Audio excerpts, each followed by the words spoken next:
Kalau ada di antara kalian yang mungkin nonton pertandingan PSG versus Bordeaux, kalian akan lihat gimana fans PSG itu nyorakin si Messi dan Neymar setiap mereka dapat bola. Digituin. Padahal Messi terlibat di ketiga gol PSG. Itu masih disorakin. Gimana kalau Vecino main di PSG? Mungkin dilemparin botol sekalian.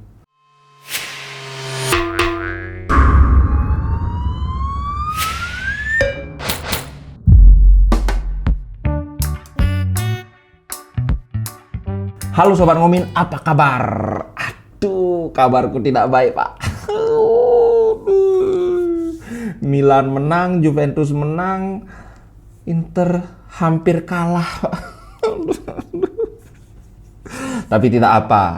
Walaupun kalah, walaupun menang, walaupun seri, darah kita tetap darah biru. Inter Milan biru, bro. Oke, ini mungkin kali kedua ya kita main tanpa Brozo. Dan seperti yang aku sudah sempat singgung sebelumnya, kalau Brozo tidak bermain, itu sebenarnya ada dua pilihan buat Inzaghi. Yaitu satu, tempatkan Barella di posisi Brozo, walaupun dia tidak sebagus Brozo, tapi kualitasnya tidak jauh-jauh banget dalam menjaga kedalaman lini tengah atau menjaga struktur atau kestabilan di lini tengah. Berikutnya ya tentu Vidal harus menggantikan posisi Barella. Dan Vidal kan nggak jelek-jelek amat juga. Tempo hari waktu main Liverpool 2 kali dia bagus. Atau pilihan kedua, tetap Barella bermain di posisinya semula dan tempatkan Vecino atau Gagliardini, The Lord, di posisinya Brozovic. Tapi dengan catatan kita main tidak pakai regista. Jadi Vecino atau Gagliardini main di sana itu benar-benar sebagai perebut bola aja. Nggak usah isi jadi konduktor gitu. Jadi nggak usah mendikte tempo dan sebagainya. Benar-benar jadi gelandang bertahan yang ngerebut bola udah buang, atau kasih ke Barella langsung, kasih ke Hakan langsung, biar Barella dan Hakan Calhanoglu yang mikir gimana selanjutnya. Nah, ternyata Inzaghi memilih opsi kedua dan itu Vecino yang ditempatkan di sana, dan Vecino pun berhasil bermain dengan sangat jelek. Gila. Terus terang aja bro, waktu kita main lawan Liverpool dengan 10 pemain itu masih lebih bagus mainnya daripada kemarin. Jadi memang Vecino ini memang sudah habis. Mau tidak mau musim depan dia sudah tidak berseragam Inter lagi. Aku tadi ngelihat itu memang the missing link.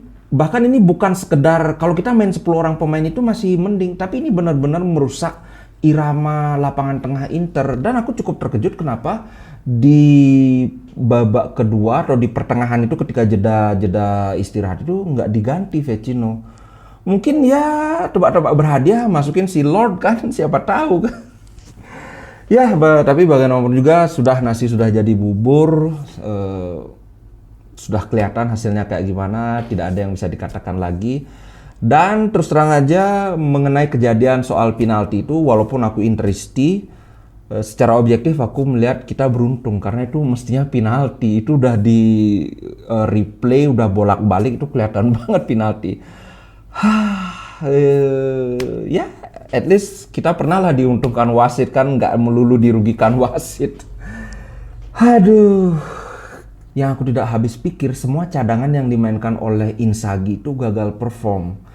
Misalnya kayak di lini tengah kan udah kita bahas si Vecino gimana. Kemudian di lini belakang, aku awalnya ngarep si Skriniar di tengah, kemudian di Ambrosio di kanan. Tapi ternyata dia milih mainin Ranocchia, terserah Ranocchia lah.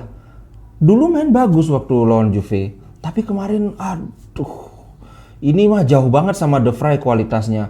Dan itu ya beruntung banget nggak kena penalti, itu jelas-jelas ngelanggar itu. Dan aku sudah bisa tepuk jidat. Bastoni juga main tidak sebagus biasanya, walaupun nggak jelek-jelek amat, tapi tetap kembali lagi akar permasalahan kita itu ada di lini tengah. Jadi benar-benar kalau biasanya ketika Brozo yang main, Bastoni dan lini 3 back kita itu bisa dengan mudah menghalau bola, karena ketika mereka lewat dari lini tengah itu mereka ibaratnya sudah sempoyongan gitu loh, dalam tanda kutip ya.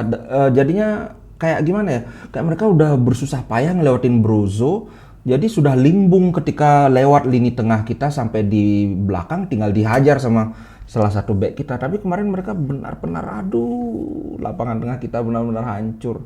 Barella aku lihat benar-benar berusaha terus berlari ke sana kemari. Tapi memang gimana karena struktur lini tengah kita udah berantakan. Calhanoglu juga aduh baru menit ke-30 kemarin ngobrol di grup baru menit ke-30 udah ngos-ngosan bro. Aduh benar-benar udah gimana ya?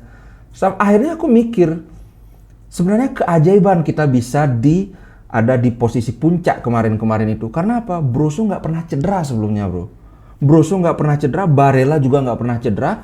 Hakan Calhanoglu juga hampir selalu bermain, walaupun di awal-awal dia sempat naik turun penampilannya. Tapi trio lini tengah kita itu kita beruntung, mereka hampir selalu bisa bermain.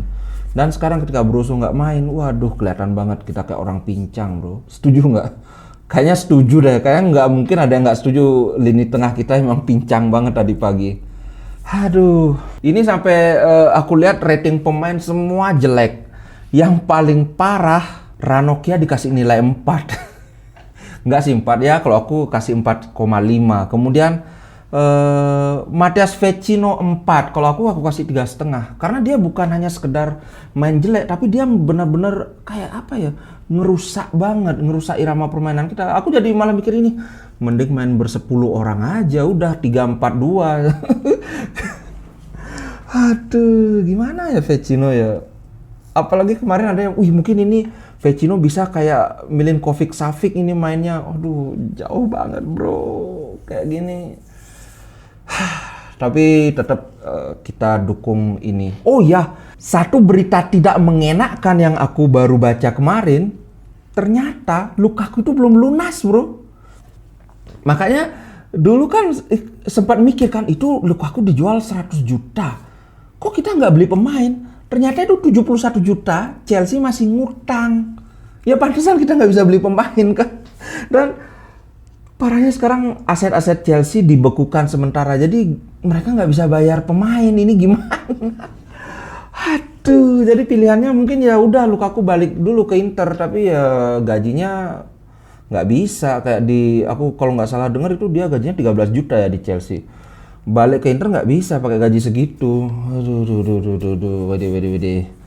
Kemudian nih Darmian, ya memang wajar Darmian dimainkan karena Dumfries kecapean, tapi Darmian terutama di babak pertama, di bertahan oke, seperti yang selalu aku bilang, tapi di fase menyerang nggak kelihatan banget, nggak ada crossing dari Darmian.